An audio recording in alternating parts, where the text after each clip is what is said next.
So guys, nandito tayo ngayon sa may Bacoor, Cavite.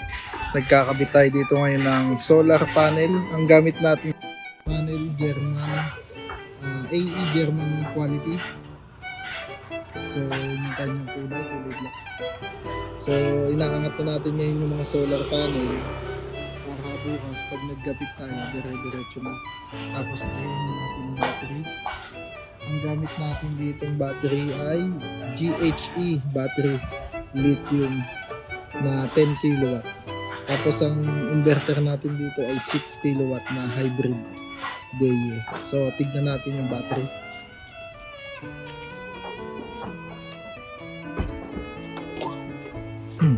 So ito yung box niya.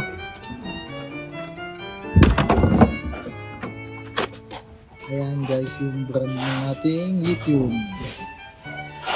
51.2 volts, 10 kW LiPo4 battery, GHE.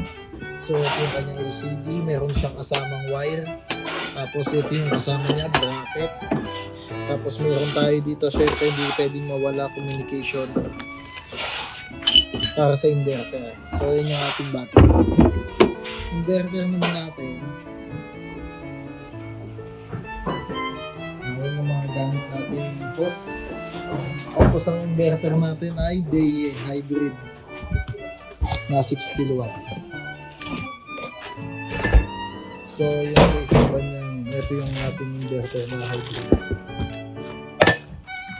Meron din tayo accessories, tapos limiter. Ito na nga, nakalatag na yung mga solar panel natin dito. So dito tayong banda magkakabit. Kasi pag dun banda, pag lumubog yung araw, matatakluban na yan eh. Pero pag dito tayo sa gitna, iaangat lang natin ng konti. Kaya medyo harap pa dun tayo sa likod. So yun guys, yung mga solar panel. So yun guys, tapos na tayo sa installation. Kompleto na. So ito yung ating hybrid na DAE 6 kW, tapos breaker, OPS, meron din tayong breaker para sa battery. Ito yung battery natin, 45% GHE battery na 10 kW. So yun lang.